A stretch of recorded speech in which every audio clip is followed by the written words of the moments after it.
नमस्कार मित्रांनो, आनंदी या मालिकेच्या येणाऱ्या काही भागामध्ये मित्रांनो एक आता जबरदस्त असा ट्विस्ट येणार आहे। त्या ट्विस्टमध्ये मात्र आता शिल्पाने केलेल्या आता जे गुन्ह्याची शिक्षा आहे तर तिला ती मिळालेली असते, कारण युगंधर आता तिला घराच्या बाहेर काढायला निघालेला आहे। परंतु आनंदीने मात्र आता शिल्पाला या घरात ठेवून घेतलेलं असतं। युगंधरच्या हातापाया पडून मात्र आता शेवटी शिल्पाला माफी मागायला सांगून शेवटी युगंधरने मात्र आनंदीचं ऐकून शिल्पाला तो त्या घरामध्ये ठेवून घेतो। पण शिल्पाला मात्र आता या घरामधील अधिकार काढून घेतले जातात आणि तिचे अधिकार काढून घेऊन शेवटी आता आनंदीला या घराची मालकीण बनवलेला आहे। आता घरामध्ये जे काही सांगेल ती आनंदीची पूर्व दिशा असेल असं युगंधरने सगळ्यांना सक्त ताकीद देऊन सांगितलेलं असतं। तेव्हा माई बापूंना फार आनंद होतो। माई आणि बापू म्हणतात की हो खरं आहे, कारण आज मात्र जी काही आनंदी आहे तर ती युगंधरची बायको आहे आणि या घरची लक्ष्मी आहे। त्यामुळे तिला किती काही झालं तरी शेवटी आज हे तिचे अधिकार कोणीच डावलू शकत नाही। आता हे सर्व ऐकल्यानंतर शिल्पाचा तर फारच जळफाट होतो। शिल्पाला राग येतो। शिल्पा म्हणते की मी हिला सोडणार नाही, पण त्या अगोदर मात्र या विद्याधरला मला धडा शिकवावा लागेल, कारण मी त्याचा प्लॅन ऐकला आणि त्याने मला मात्र असं शेवटी म्हणजे युगंधर समोर खाली मान घालायला लावली आणि त्याच्यामुळेच मी त्याचं जर ऐकलं नसतं तर आज ही वेळ माझ्यावर आली नसती। मी माझ्या पद्धतीने काहीतरी कारस्थान केलं असतं तर सगळं सगळं व्यवस्थित झालं असतं। परंतु याने मला हा प्लॅन सांगितला आणि ह्या विद्याधरला मी नाही सोडणार, म्हणून ती आता विद्याधरच्या रूममध्ये येते आणि विद्याधरला म्हणते की विद्याधर आता हे बघ, तू किती काही झालं तरी तुझे एकही प्लॅन मला सांगू नकोस, कारण तुझे सगळे प्लॅन फ्लॉप जातात। आता फक्त मी माझ्या पद्धतीने प्लॅन करीन आणि जे काही प्लॅन मी केले आणि त्या प्लॅनमुळे मात्र आता तुझं मला ऐकावं लागलं आणि शेवटी तुझा प्लॅन फ्लॉप झाला। आणि बघितलंस ना युगंधर माझ्यावर किती म्हणजे मला बोलला, माझा अपमान केला। त्या 1.5 दमडीच्या मुलीसाठी त्याने मला सुद्धा घराच्या बाहेर जाण्यासाठी सांगितलं। अरे विद्याधर, असले प्लॅन करण्यापेक्षा तू मात्र माझ्याशी एकही शब्द बोलू नकोस। ते विद्याधरला फारच राग येतो। विद्याधर आणि आता शिल्पा या दोघांमध्ये जोराचं भांडण जुंपलेलं असतं, कारण शिल्पा काही ऐकायला तयार नसते आणि हा विद्याधर मात्र आता शिल्पाला वाटेल तसे बोलायला सुरुवात करतो। ताई हे फक्त तू माझं ऐकलंस आणि मी तुला सांगितलं होतं की माझं ऐकण्यासाठी मी फक्त तुला प्लॅन सांगितला होता, पण तुला आनंदीचा बदला घ्यायचा होता, आनंदीची जिरवायची होती आणि युगंधरची सुद्धा, म्हणून तू हे सर्व केलं।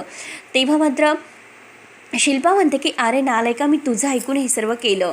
मला आनंदीला असा धडा शिकवायचा नव्हता, मी आनंदीला बरोबर धडा शिकवणार होते, पण तू मला हा प्लॅन सांगितला आणि त्याच्यामुळे आपल्या निंबाळकर घराण्याची सुद्धा अगोदर इज्जत तर गेली, पण तू तेथे स्टेजवर जाऊन आता निंबाळकर घराण्याच्या विरोधात इतकं सर्व काही बोलेल मला वाटलं नव्हतं आणि तू जे काही बोलला ना ते निंबाळकर घराण्याच्या विरोधात बोलला। त्यामुळे हे बघ, आत्तापर्यंत माझ्याशी बोलूसुद्धा नको आणि काही मला सांगूसुद्धा नकोस। तेव्हा विद्याधर खूप रागावतो आणि त्या दोघांमध्ये तुडंब असं भांडण सुरू होतं। आता भांडता मात्र हा विद्याधर आता शिल्पाचं सर्व काही काढतो। शिल्पाचं सगळं काही काढून मात्र आता तो म्हणतो की हे बघ ताई, अगं तू तर या घरात राहण्याच्या लायकीचीच नाही, कारण तू तुझ्या नवऱ्याला सोडून इकडे आली आणि या घरात स्वतः मालकीण होण्याचं पाहते, तुझा काय हक्क आहे। तेव्हा शिल्पाला फारच राग येतो। शिल्पा रागाने मात्र आता विद्याधरच्या कानामागे ठेवून देते, त्याच्या एक सण 2 कानामागे लावते आणि म्हणते की मला म्हणतो या घरात राहण्याचे तुझे काय हक्क आहे आणि तू आता म्हणजे माझ्या नवऱ्यावरून मला बोलतोस। माझा नवरा कोणत्या लायकीचा होता हे तुला माहितीच होतं आणि आज मात्र तू त्याचं नाव काढून माझी लायकी काढलीस। तेव्हा आता विद्याधरला सुद्धा फार राग येतो। विद्याधर तर आता सर्किल डोक्याचाच असतो। तो मात्र आता लगेच ताईला फरफटत ओढत असतो आणि जोरात तिला जिन्यावरून ढकलून देतो। तेव्हा शिल्पा मात्र आता जोरात जिन्यावरून खाली येते। आता हे सगळं काही आनंदी पाहते। आनंदी धावतच येते शिल्पाताई करत। शिल्पाला फार जोरात लागलेलं असतं। शिल्पाच्या डोक्यातून रक्त येत असतं। शिल्पाला काय करावं तेच काही कळत नसतं आणि शिल्पा आता बेशुद्ध होते। आनंदी जोरजोराने ओरडते की शिल्पाताई काय झालं, आणि तेवढ्यात मात्र आता हा विद्याधर म्हणतो की आता हिला म्हणजे आनंदीने ढकलून दिलेला आहे आणि वर आनंदी नाटक करत आहे। आता हे सगळं काही स्वतःने केलेलं आहे आणि आनंदीवर मात्र तो आरोप करतोय, कारण त्याला माहिती असतं की शिल्पाताईला मी ढकलून दिलेलं आहे, पण शिल्पाताई जेव्हा शुद्धीवर येईल तेव्हा मात्र ती आनंदीचं नाव न घेता मात्र माझं नाव तर घेणार नाहीच, तिला मी आनंदीचं नाव घेण्यासाठीच भाग पाडेल, कारण आनंदीनेच तिला ढकलून दिलेलं आहे असं मात्र आता दाखवायचं आहे. परंतु आता शिल्पाला मात्र तिची चूक समजलेली असते. शिल्पा मात्र आता जेव्हा आनंदी तिची खूप काळजी घेते, आता शिल्पा अजूनपर्यंत काही शुद्धीवर आलेली नसते. ती आता डॉक्टर वगैरे आलेले आहेत, शिल्पाला चेक वगैरे करतात आणि शिल्पा आता मात्र अगदी बेशुद्ध असते. आणि तेव्हा कुठे आता शिल्पा डोळे उघडते आणि शिल्पाने डोळे उघडल्या क्षणी आता युगंधर तिच्या समोर येतो आणि म्हणतो की ताई, सांग तू कसं झालेलं आहे हे. आता आनंदीने तुझी इतकी काळजी घेतली, तुला काय हवं काय नको हे सगळं काही बघितलं, तुझी सेवा केली आणि म्हणून तू शुद्धीवर आली, पण नक्की कारण काय होतं. विद्याधर तर आनंदीचं नाव घेतो की आनंदीने तुला ढकलून दिलेलं आहे ते.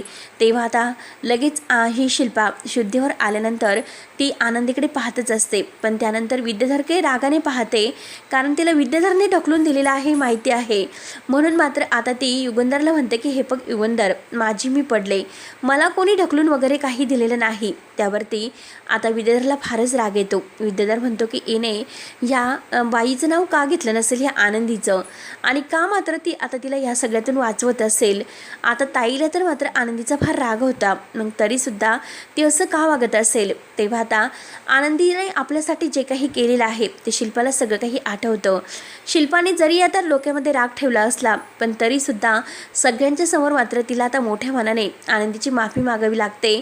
आणि आनंदी, तुझ्यामुळे आज मी जिवंत आहे, नाहीतर माझ्या डोक्याला जबर मार लागलेला होता, माझं काय झालं असतं मला माहिती नाही, पण आनंदी तू माझी काळजी घेतली, मला वाचवलंस, तेव्हा मी तुझे हे उपकार कधीच विसरू शकत नाही.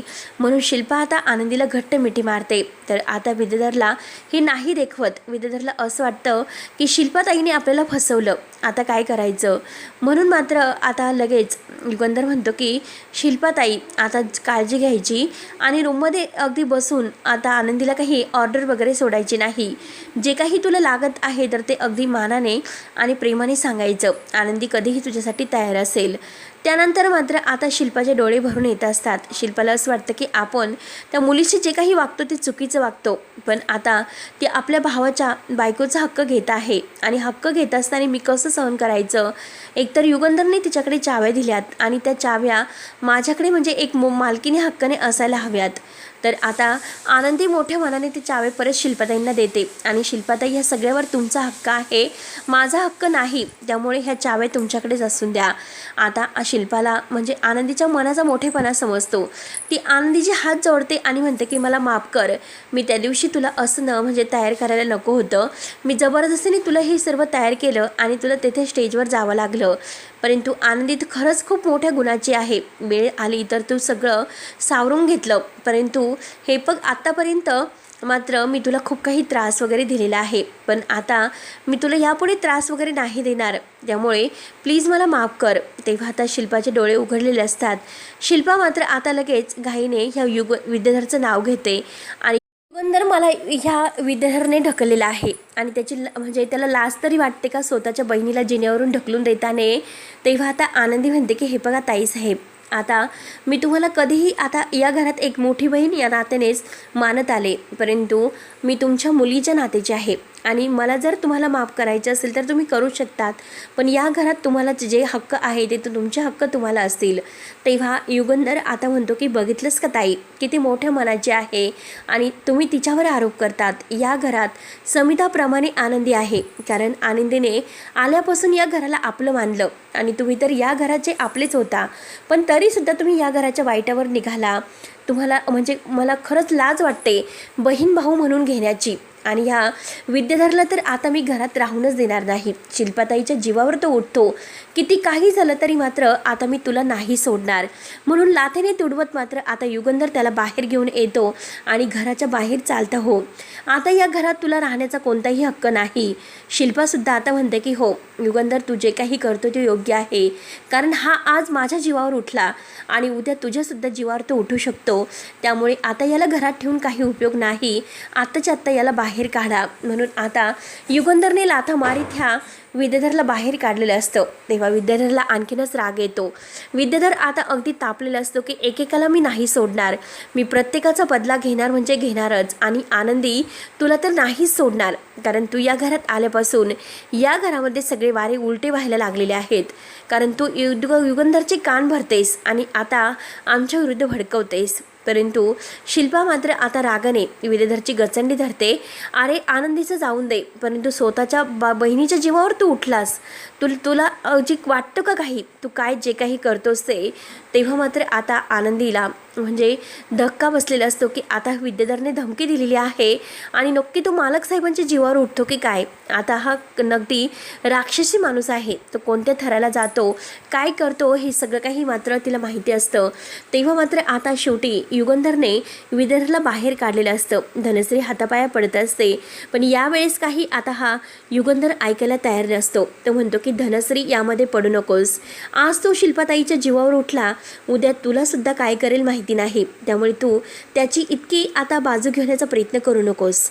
आता जे काही शिक्षा त्याला भोगण्याची त्याची लायकी आहे तर ती शिक्षा त्याला भोगून दे. तेव्हा आता विद्याधर मात्र आता युगंधरला धमकावून देतो, मी तुला नाही सोडणार आणि आनंदीला सुद्धा नाही सोडणार म्हणून असे धमकावून शेवटी तो पोलिसांच्या ताब्यात आता युगंधरने त्याला दिलेलं असतं आणि आता तो निघून जातो. त्यानंतर मात्र आता आनंदी आता शिल्पाताईंना म्हणते की शिल्पाताई, आता या घरातील मोठी तुम्ही आहात, त्यामुळे आता मात्र इथून पुढे जे काही काय हवं नको मी ते सगळं काही तुमचं बघेल. आनंदी मात्र शिल्पाची आता एका मुलीप्रमाणे काळजी घेत असते. शिल्पाला काय हवं काय नको हे सगळं जागेवर देत असते. तेव्हा आता शिल्पाचे डोळे उघडतात. शिल्पा म्हणते की खरंच आपल्यासाठी एका मुलीप्रमाणे सगळं काही अगदी मनातून करते आणि आज जर आपली ती मुलगी असती तर खरंच किती बरं झालं असतं. म्हणून शिल्पाला आपल्या मुलीची आठवण होते. शिल्पाचे डोळे भरून येतात की कुठे असेल माझी मुलगी, कारण त्यावेळेचं जे काही भूतकाळातील ते सत्य आहे तर शिल्पाला सगळं काही आठवतं. आता मात्र आनंदी सगळं काही करत असते, पण आनंदीला मात्र आता हे जे काही आहे तर ते केवळ म्हणजे आनंदी आपल्या नंदाच्या नात्याने हे सर्व करत आहे, एका मोठ्या बहिणीच्या. पण आज मात्र शिल्पाला नक्की आपल्या मुलीची आठवण होत आहे. तर मित्रांनो, आता पुढे नक्की काय होईल. तेव्हा शिल्पाने मोठ्या मनाने आनंदीला जवळ घेतलेलं असतं आणि तिची माफी मागितलेली असते. तर आता पुढे काय काय होतं हे बघायला विसरू नका. तोपर्यंत धन्यवाद.